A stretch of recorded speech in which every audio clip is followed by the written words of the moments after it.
तो आदाब, नमस्कार, गुड इवनिंग, सत श्रीकाल। एक बार फिर आप तमाम लोगों का स्वागत है क्राइम तक की कहानी के इस एपिसोड में। उम्मीद है पूरी फैमिली अच्छी होगी, अपना और अपनों का ख्याल रख रही होगी। आज के इस दौर में जब टेक्नोलॉजी इतना हावी है और हम बात करते हैं कि कई ऐसे देश हैं अमेरिका समेत जो 20 साल 30 साल 40 50 साल पुराने गड़े मुर्दे को भी उखाड़ कर सुलझा रहा है। क्यों? डीएनए का हथियार है, फिंगरप्रिंट्स है, बाकी चीजें हैं। मतलब आज कहीं खून और बाकी चीजें तो छोड़ दे, पसीने की एक बूंद भी अगर किसी क्राइम सीन पे मिल जाए तो केस सुलझ जाता है। इस दौर में, और ज्यादा पीछे नहीं ले जाऊंगा, थोड़ा पीछे ले जाऊंगा, जब टेक्नोलॉजी और कैमरों से कोई बच नहीं सकता, आप उस केस के बारे में क्या कहेंगे कि जिसमें एक कातिल कत्ल करता है, एक नहीं 4 कत्ल करने के बाद वो जानबूझकर उस पूरे घर में, क्राइम सीन में, अपने एक एक सबूत छोड़ता है कि ये लो मेरे फिंगरप्रिंट्स भी उठा लो, ये लो मेरा ब्लड, चूंकि वो भी जख्मी हुआ, मेरे तुम डीएनए भी मैच करा लो, इससे भी ना हो तो चलो मेरे कपड़े ले लो, मेरे टोपी ले लो, मेरा स्वेटर ले लो, मैं खुद उतार के तय करके जा रहा हूं। पैरों के निशान लो, उंगलियों के निशान लो, जहां से जो मन करे, जितने सबूत चाहिए सब लो, मैं छोड़ के जा रहा हूं। और साथ ही ऐसा लगता है जैसे बोल कर जा रहा है कि चैलेंज है तो मुझे पकड़ के दिखाओ।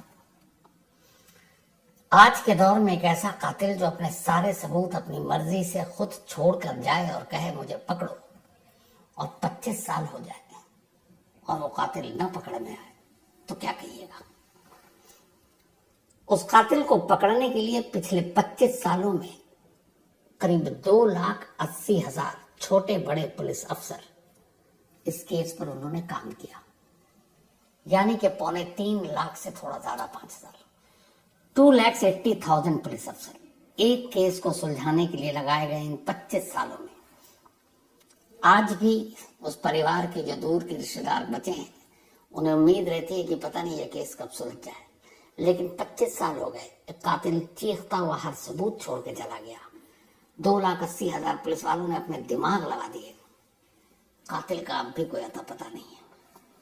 ये कहानी है 2000 की, 2000, और ये कहानी है 2001 से जस्ट एक दिन पहले की।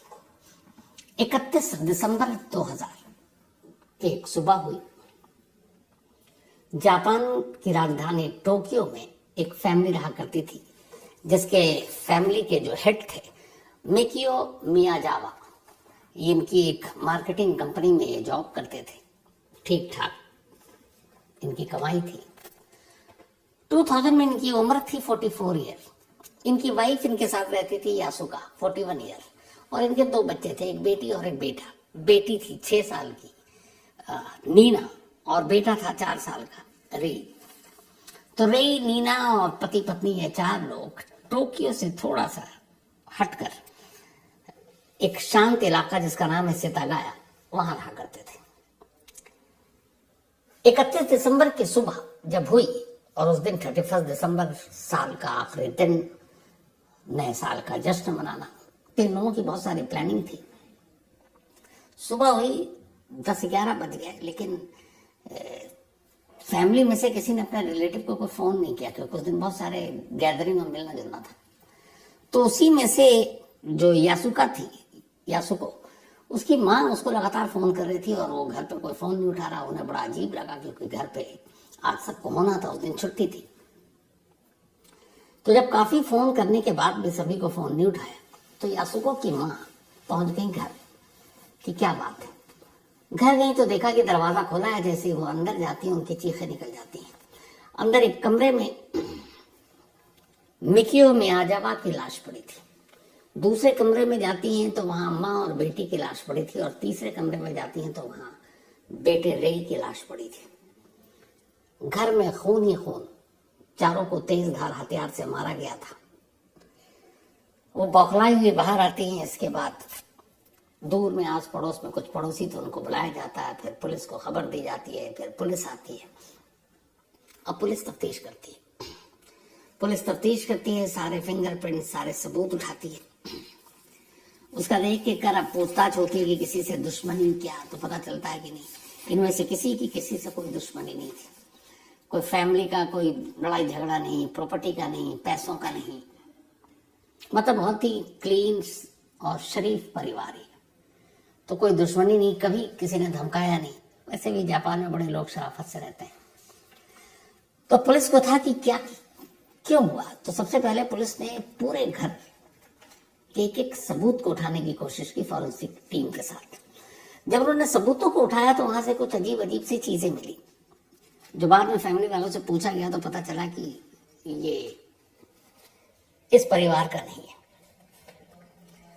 आखिरी में देखा गया, जब कंप्यूटर था उस घर में, उस कंप्यूटर पे उंगलियों के जो निशान मिले, पता चला कि वो उस परिवार के 4 लोगों के नहीं है। और आखिरी वक्त में कंप्यूटर खुला हुआ था और उस पर कोई एक टिकट बुक करने की कोशिश की गई थी, टिकट बुक हुई नहीं थी। फ्रिज खोला गया, फ्रिज में से बहुत सारे निशान मिले, घर वालों के मिले, एक निशान अननोन मिला। फ्रिज के अंदर आइसक्रीम रखी थी, आइसक्रीम के डब्बे को निकाला गया, उस पर भी जो है घर वालों के प्रिंट मैच के एक अननोन था। उसके बाद उस घर में एक जगह पर सोफे के करीब कपड़े बड़े तह करके रखे हुए थे। तो वो कपड़ा देखकर ये था कि इस घर में से कोई नहीं पहनता। बाकी के रिलेटिव ने ही बताया। उन कपड़ों में एक स्वेटर था, एक टोपी थी और एक फैनी पैक था। जो स्वेटर था वो कोरिया का बना हुआ था, टोपी भी नॉर्मल थी। जब पता किया गया तो पता चला कि ये स्वेटर ऐसा यहाँ इस जापान में बहुत कम लोग पहनते हैं। फिर यह हुआ कि आइसक्रीम के पैक पे जो निशान मिले थे, ये था कि जो भी था कातिल, उसने बैठ के आइसक्रीम भी खाई है। घर में उसके जगह जगह हर कमरे में उसके निशान थे। इस निशान को देखकर पुलिस ने अंदाजा लगाया कि उसने बड़ी तसल्ली से घर में वक्त बिताया। फिर पुलिस ने आस पड़ोस के लोगों से जब बयान दर्ज किया तो ये हुआ कि 30 दिसंबर की रात को यह परिवार करीब 9 बजे के आसपास, ये परिवार इसी वक्त सो जाया करता था, तो सो गया, लाइट वाइट बंद थी। और उसके बाद सुबह माँ ने जब खोला तभी आई। तो पुलिस ने सारे जो सीक्वेंस को मिलाया, उससे अंदाजा हुआ कि रात को ही कोई शख्स आया और आने के बाद उसने एक एक कर सबको मारा। लेकिन फैमिली में 4 लोग, अब पुलिस यहाँ पे 2 हिस्सों में बटी हुई थी कि काम एक का ही ऐसे ज्यादा का है। लेकिन पूरे घर में सिवाय एक अननोन के जो उसका फिंगरप्रिंट मिला या फिर डीएनए सैंपल मिला या बाकी चीजें मिली, कोई दूसरा निशान नहीं मिला। तो इससे पुलिस इस नतीजे पर पहुंची कि इन 4 कत्ल को करने वाला एक ही शख्स है। अब जितने भी डेटा बैंक ये वो सब पुलिस ने ढूंढ निकाला, कहीं से मैच नहीं किया। डीएनए के सैंपल पता नहीं कितने लोगों से मैच कराया गया है, कहीं से मैच नहीं किया। और पुलिस परेशान ढूंढ रही है, कोई फायदा नहीं। मौके वारदात पे जो खून के निशान मिले, बहुत सारे खून थे, उसको जब भेजा गया जांच के लिए तो उस ब्लड सैंपल में एक सैंपल भी अननोन मिला। और पुलिस ने अंदाजा लगाया कि ये भी कातिल का था। और उससे ये भी अंदाजा लगाया कि इस कत्ल को करते वक्त पुलिस के हाथ या उंगलियों पे भी चोट आया, जख्म आई, जिससे वो भी घायल हुआ और इसलिए खून गिरा। दीवारों पर भी खून के निशान थे, उसमें से भी एक अननोन कातिल का ही मिला। अब ये सारी चीजें थी। पुलिस की एक टीम लगी उस स्वेटर के बारे में पता करने के लिए, जो कोरियन मेड था। और पुलिस को पहले लगा कि शायद ये कोई कोरियन शख्स है। जापान में बहुत सारे अलग अलग कंट्री के लोग भी रहते हैं। तो स्वेटर बेचने वाले की शॉप तक जब पहुंची, उस पे इस शॉप को ढूंढते ढूंढते तो पता चला कि हाँ, ये स्वेटर एक शॉप से बिका था, लेकिन कुछ ही दर्जन बिके थे, करीब 2 या 2.5 दर्जन। लेकिन किसने खरीदा ये शॉपकीपर को पता नहीं था, इसलिए वहां से कोई जानकारी मिली नहीं। अब जब डीएनए सैंपल हुआ, चूंकि ब्लड मिला था कमरे के अंदर घर वालों के अलावा एक अननोन, उसके डीएनए की जब जांच की गई, डीएनए एक तो होता है मैच कराने के लिए, दूसरे से कि वही था नहीं, एक सिंगल डीएनए है उस बंदे का, अलग से डीएनए जो ब्लड में मिला है, तो उसके जरिए भी कई चीजें पता चलती हैं। तो उस ब्लड सैंपल के डीएनए को जब टेस्ट किया गया तो पता चला कि ये डीएनए है, इसकी जीन जो है काफी मिलते जुलते हैं किसी एशियाई या फिर यूरोपियन पर्सन से।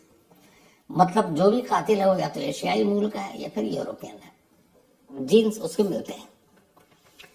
लेकिन फिर पुलिस ने जो बाकी सबूत मिले उससे ये अंदाजा लगाया कि जो भी कातिल है वो कोरियन है। अब टोक्यो के आसपास जितने कोरियन, उस रात की मूवमेंट हर एक को खंगाला जाने लगा। जो भी थोड़ा सा बैड कैरेक्टर, कुछ ऐसे क्रिमिनल या कुछ चोरी बाकी चीजों में कोरियन पकड़े गए, उन सब की पूरी कुंडली निकाली गई। पता किया गया कि उस रात कौन कौन कहाँ पे उनकी मौजूदगी थी। तो जितने भी शक के दायरे में थे, जब उनकी मौजूदगी चेक किया गया तो पता चला कि नहीं, उनमें से कोई भी उस रात इस लोकेशन पे नहीं था जहां यह परिवार रहा करता था। तो पुलिस के हाथ खाली। अब लगा कि जिस तरीके से मारा गया तो ये मामला कहीं ऐसा तो नहीं है पैसे लूटपाट रॉबरी। पुलिस ने जब घर की तलाशी तो हैरान रह गई। उस घर से एक चीज भी चोरी नहीं हुई थी। घर में काफी कैश था, बाकी भी कीमती सामान थे, लेकिन हर सामान अपनी जगह करीने से था। उसको खोलकर उलट पुलट कर भी देखने की कोशिश नहीं की गई थी। तो पुलिस को यह अंदाजा हो गया कि ये मामला लूटपाट का भी नहीं है, रॉबरी का भी नहीं है। तो फिर कौन हो सकता है? अब फिर से पुलिस दुश्मनी के पन्नों पर गई पलटने के लिए। ऑफिस में जहां वो मार्केटिंग कंपनी में काम करते थे कि कोई हो सकता है कोलीग हो, कोई कॉम्पिटिटर हो, वहां सारे कर लिए। इवन अफेयर के एंगल से पुलिस ने जांच कर लिया, पता चला कि उसमें भी बिल्कुल क्लीन है। वाइफ के भी एंगल से जांच किया, उसमें भी क्लीन। बच्चे 4 और 6 साल के, कोई शक की गुंजाइश उधर बची नहीं। परिवार में जितने रिलेटिव थे उनको सारा छान मारा, वहां से कुछ नहीं। नेबर जितने थे उनको छान मारा, वहां से कुछ नहीं। ये फैमिली इतनी शरीफ थी। तो अब दुश्मनी का एंगल पे गया, रॉबरी का एंगल पे गया, तो अब क्या बचता है? अब पुलिस पता करती है कि इस इलाके में कौन कौन लोग रहते हैं। तो पता चला कि जो ये इलाका था जहाँ ये रहते थे, तो बहुत सारे लोग 2000 से पहले अब यहाँ छोड़कर थोड़ा और दूर जा रहे थे, शायद सुकून की तलाश में। इस परिवार को भी कई लोगों ने कहा, पर इन्होंने कहा कि नहीं, जब आप लोग जा ही रहे तो हमें तो सुकून वैसे ही मिल जाएगा। तो बाद में कुछ लोग रहे, लेकिन बड़े अच्छे रिश्ते थे पड़ोसियों के साथ। तो हर तरफ से पुलिस के हाथ खाली। अब इसके बाद पुलिस को फिर लगा बीच में कि थोड़ी सी कोरियन वाली थ्योरी गलत है। तो लगा कि हो सकता है कि जरूरी है कि कोई जापानी मूल का ही हो, और शायद उसने किया हो। अब कुछ ऐसे जापानी बैड कैरेक्टर या पुलिस के रिकॉर्ड में उनकी भी पूरी कुंडली खंगाली गई, वहां से भी कुछ नहीं मिला। जितने लोकल शॉपकीपर, इस फैमिली का जिस जिस से कनेक्शन था, उन कनेक्शन को टटोला पुलिस ने। वक्त लग रहा है, कातिल नहीं मिल रहा है, लेकिन हर कड़ियों को जोड़ने की कोशिश हो रही है, लेकिन हर कड़ी कहीं पर जाकर एक जगह एक सिरा आता और डेड एंड हो जाता। कोई नहीं मिल रहा था। फिर पुलिस को लगा कि शायद ये किसी साइको किलर का काम है। अब साइको किलर की थ्योरी इसलिए आई कि कातिल एक घर में जाता है, 4 कत्ल करता है, घर में कोई लूटपाट नहीं करता है, कोई दुश्मनी का एंगल कहीं से दिखता नहीं है, मारता सबको बेदर्दी से है। उसके बाद वो फ्रिज खोलता है, आइसक्रीम खाता है, कंप्यूटर को ऑन करता है, उस पर कोई टिकट बुक करने की कोशिश करता है। अपने साथ वो कोई बैग या पॉलिथीन लेकर आया, क्योंकि जो कपड़े उसने पहने हुए थे वो सारे कपड़े वो तय करके उतार के वो एक जगह पे करीने से रख देता है। और वो कपड़े इसलिए उतारे हुए थे क्योंकि जब जांच ही पता चला कि ये कपड़े पहले पहने हुए, साफ धुले हुए कपड़े नहीं थे। तो वो भी रखता है। हर जगह लापरवाही से अपनी उंगलियों के, ब्लड के, जूतों के सब निशान छोड़ता है। और तो और सबसे बड़ा सबूत अपने कपड़े ही छोड़कर जा रहा है, टोपी, स्वेटर, जिसमें सारे आपके डीएनए और वो मैच कर सकते हैं। तो खुल्लम खुल्ला वो सब छोड़कर जा रहा है। ये काम कोई साइको किलर ही कर सकता है, कि जिसके अंदर एक हो कि पुलिस को कुछ दिखाना है कि पकड़ सकते हो तो पकड़ो। अब साइको किलर कौन? तो जितने पुराने केस थे ऐसे साइको किलर के जो जेलों में बंद थे जापान के अलग अलग शहरों में, उन सारे की लिस्ट निकाली गई। कई ऐसे साइको किलर से जाकर पुलिस ने इंटरव्यू किया, पूछा कि आप क्या और ऐसे कोई जानकार जिसके अंदर इस तरह की चीजें हो, जो बेखौफ हो, जो पुलिस को चैलेंज करना पसंद करता हो। वहां से भी नहीं, कोई जानकारी नहीं मिली। वक्त बीतता रहा, टीमें बदलती रही, वक्त बीतता रहा, टीमें बदलती रही। हर पुलिस अफसर आता इस केस को एक चैलेंज की तरह लेता। हर साल जब 31 दिसंबर की तारीख आती, जापान की मीडिया में इस खबर को याद किया जाता है कि आज 10 साल हो गए, आज 12 हो गए, आज 15 हो गए, आज 20 हो गए। अभी तक नहीं। अभी जब 24 गुजरा और 31 दिसंबर की तारीख आई, फिर जापान की मीडिया ने इस खबर को याद किया और तब एक डेटा आया कि 2031 दिसंबर से लेकर 31 दिसंबर 2024 तक इस केस पर 2,80,000 पुलिस वालों ने काम किया। 2,80,000 पुलिस अफसर, छोटे बड़े। अलग अलग टीमें बनाई गई, इस पे लाखों रुपए खर्च हुए, कई कई जगह टीम गई, इतना दिमाग लगाया, लेकिन नतीजा ये है कि आज भी उस कातिल का कोई सुराग नहीं मिला। वो कातिल कौन है? जापानी है, कोरियन है, बाहर का है, एशियाई मूल है, यूरोपियन है, कत्ल क्यों किया, मकसद क्या था, दुश्मनी थी या और कोई बात थी? एक भी सवाल इन 4 लोगों के हस्बैंड वाइफ और 4 और 6 साल के 2 बच्चों का जो कत्ल किया, उस कातिल के बारे में एक जवाब किसी के पास नहीं है। आज भी परिवार उम्मीद करता है कि शायद इंसाफ मिले।